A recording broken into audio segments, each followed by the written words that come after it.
Haas, and I'm the Scrum Master. We are Team Pythoneers, and our project is Secure Safe. So what is the goal of our product? Our goal of Secure Safe is to provide secure messaging communication between one user and another.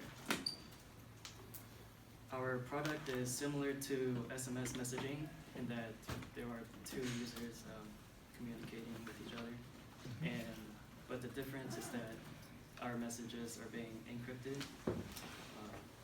Another unique feature is that our users can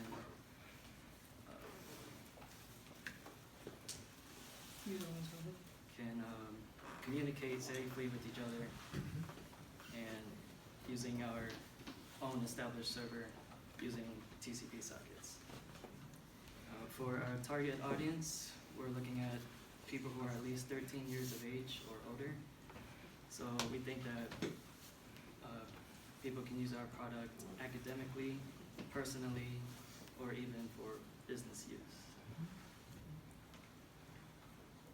So for our original conceptual model, it pretty much relates to our final product because all of these features are in our final product. So we have the server and the user and the messages that are being encrypted and decrypted, the GUI that has the time slot that displays next to the message input, and the message history. So we have these features plus a little bit more. Okay, so these were the actual backbone of the stories that we were able to complete. These are the stories that basically built our entire project, entire software. I mean, there were a lot of countless other stories too that we did, like research, learning how to use Python, all those BS diagrams you made us learn, all of that. BS. I mean, I didn't mean to sound like that. I mean, they were fun actually, but they were all at the same time BS. But they were important. But these were the stories that basically built our entire backbone of the project. So, including like the server, you have to have a server that's created, right? To basically get authorization of the database of the users there or not. And then we had to use sockets for communication, TCP protocols for communication between users. And then we also had to use like the database system to store the user information, username, password, because without the database support, who are you going to message to? And encryption and decryption method we also had to create and then an app, and you had to like implement it. And then of course you have to have a user interface, some sort of GUI. So for chat login, create an account, select users, those are three of the main graphic user interface that we were able to use and integrate into a program. One thing we were not able to do was we were supposed to initially create an admin GUI, and that admin GUI was basically supposed to like make it easy to add another user instead of going through a long way process of scripting it and manually putting them into our user database.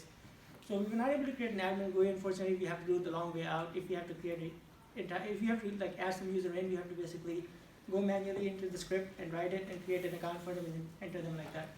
So those were the main stories of our entire project. And then So the user cannot sign themselves up as a user of the system. User can sign themselves up, but the admin was supposed to add another user, make it easier interface between that. And approve or delete users, right? Yeah. So, anyways, that did not happen. So this is the new conceptual model that we built, and it's basically entirely similar to the one we did in the beginning, that in the backlog that we presented, but we just made it more detailed and added more stuff to it. So what you can see is basically servers taking the user database and using that for authentication. And then like is the user part of the user database? Is the user part of the server?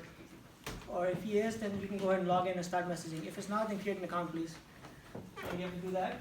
And then for messaging, the encryption and decryption is basically occurring at the user's end. So it's not occurring by the server, it's happening at the user's end. And then you're using sockets for communication, as we mentioned. And then the GUIs, we use three main GUIs, or basically user login and create an account. There's one GUI for that. And then one for message input, like basically when you're messaging another client, so you're supposed to see the window, what message you're sending, hello, hi. And then in that messaging input, we also have a time slot and a history of messages, so you could go back and see the previous messages as well. And then we also have another GUI for selecting the users for messaging, so you could basically open up a database of whatever GUI you have, users you have in your communication network, and you could basically click them and start messaging with them asynchronously. And this is pretty much it, what we were able to do. So how does it work just trying to paint your time here. How does it work when a new user is added and the other user wants to send a message to them?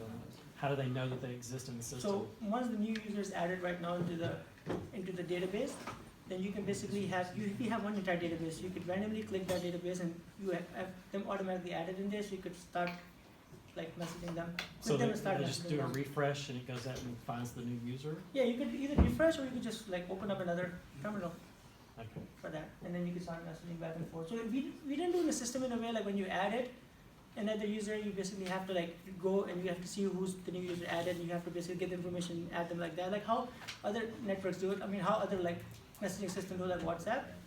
Because unfortunately, we didn't have time and we wanted to make it like whatever we can do. We wanted to make it like the main thing was to get the job done, to get a messaging WhatsApp with encryption. So if we had more time, maybe we could have done that, but I doubt it. Okay. So that's it. Questions?